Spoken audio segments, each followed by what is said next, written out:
Welcome to the Practicing Maker.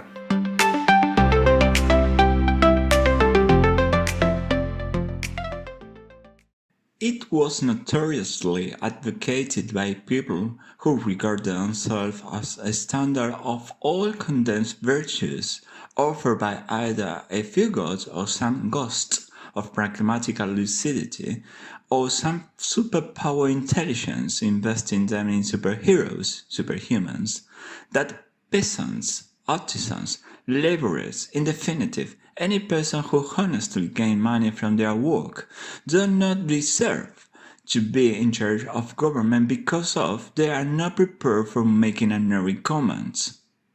The government of experts, a Platonic afterimage, that the best governors are those who have acquired the most conspicuous minds in different sciences, philosophies, arts, and techniques, have molded the anthropomorphic future of democracy, and, for good or for bad, it is indispensable for the self-actualization of nations.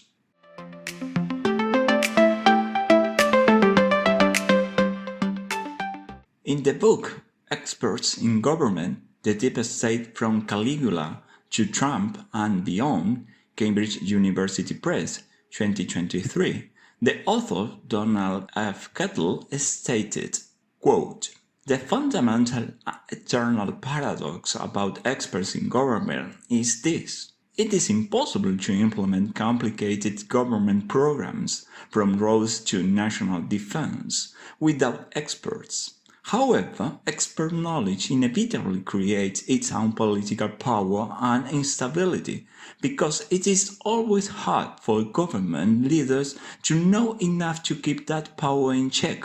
Leaders need experts, and they expect them to be loyal. Leaders also want loyalists, and they expect them to be experts. That creates an eternal and uneasy quest for balance. As we shall see, from Caligula to Trump and beyond, that is the central challenge of governance. The bureaucracy houses the government's experts, but there is another paradox here. These bureaucracies often appear both so powerful as to be impossible to control, but so impotent as to stumble in delivering the programs that people count on. It is hard to remember that bureaucratic power was created to accomplish the government's mission, not the other way around. Nor was it created to generate jobs for loyalists or to protect the jobs of those already employed." Unquote. In a few cultures, it is not conceivable to flourish intellectually due to the undermined knowledge shortfall with the adornment of hypothetical questioning over forms. Yet there have elicited thought-provoking demands to defy political vicissitudes without a gigantic destruction of charism and order, shifting away from the sycophantic trend of contemporary indoctrination, eviscerating critical thought skills with languid debate on obscure agenda, for example, mending weak enthusiasm for war on those who have expelled the gratitude sense of being alive. The idea that knowledge per se will save us is a custom and common wrong perception, knocking flatly and vigorously the popular semantics. De facto, the jigsaw door of reality whisks its unappealing suffering, disguising in subtle consumer objects and diminishing faith in oneself. The residual outcry of materialism flinch with candor, notwithstanding the stray pity from deficiency in morale.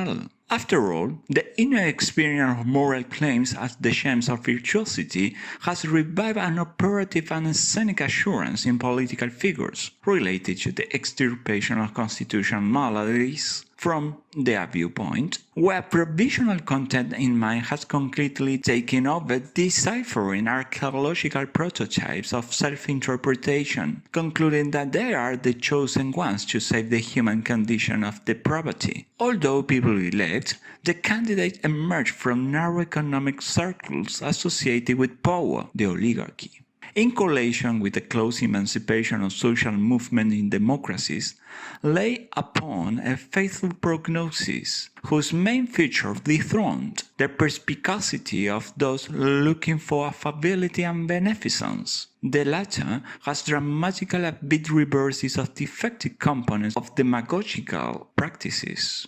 Having seen the indefatigable disinclination to think again about how they withhold their hair in affluence, or, at least, maintain an impervious mindset against revisionism, some cognitive agents slavishly accept a passive role in social construction.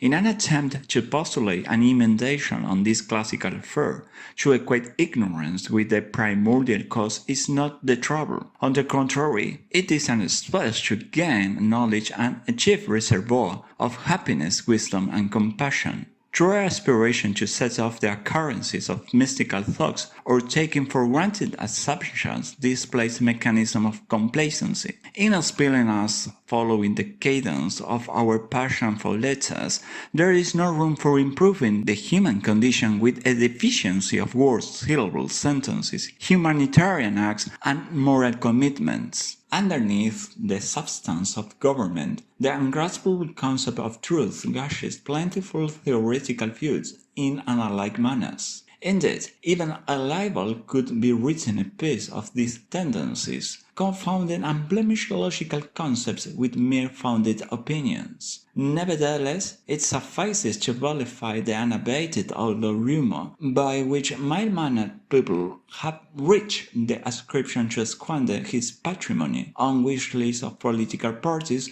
where they lose their representation. The patriotic backbone of extremism, scouting the uncanny portrayal of simplification, muddles in more ways than one and suffocates, first and foremost, the gorgeousness of relief in humbleness, and the utmost rudeness in the peddling of ambitions.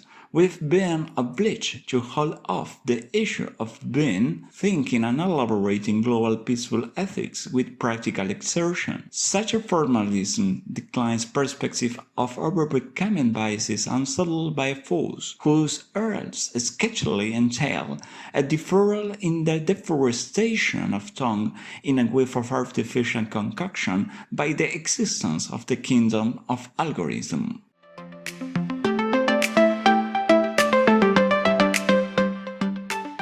In this era of AI awakening, any rendering of technological slumbers featured by heterogeneity, contingency, and relatateness will run after to reduce the cloaks of incomprehension in general data administration. Speaking strictly, it presupposes a basis of knowledge on political matters and other issues that are not worse off than any rejected so far by the population. Thus, a cognitive agent would become inured to deploy argued schematic solutions. Meanwhile, affordability will not be part of the discussion. It sometimes would be a sort of iterative aspect where philosophical axioms and philosophical prejudices on the rim of metaphysical inflation could not act as adjuvant of the fluster. Concluding, Donald F. Kettl reflecting in the same book on the role of AI government. Quote, however, called for government protection against abuses and political dangers of AI developed as fast as AI innovation had grown. The government has struggled to develop expertise fast enough to keep up with these changes. The government's fragmentation, moreover, made it virtually impossible to establish coordinated point of public leverage over the rapidly developing AI world. Expertise about AI, and especially AI's vast implications, is highly likely to rest with its private creators. Unquote.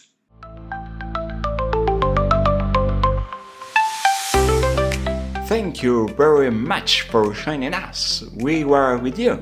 Script and voiceover, Juan Eduardo Reluz Machicote. Sound and image, Jessica Francesca Garcia. Direction, Griselida Reluz Chafloque. We hope you enjoyed the conversation and found some valuable insights. Remember to stay curious, keep exploring, and never stop learning. Until next time, take care of yourself and each other. Cheers!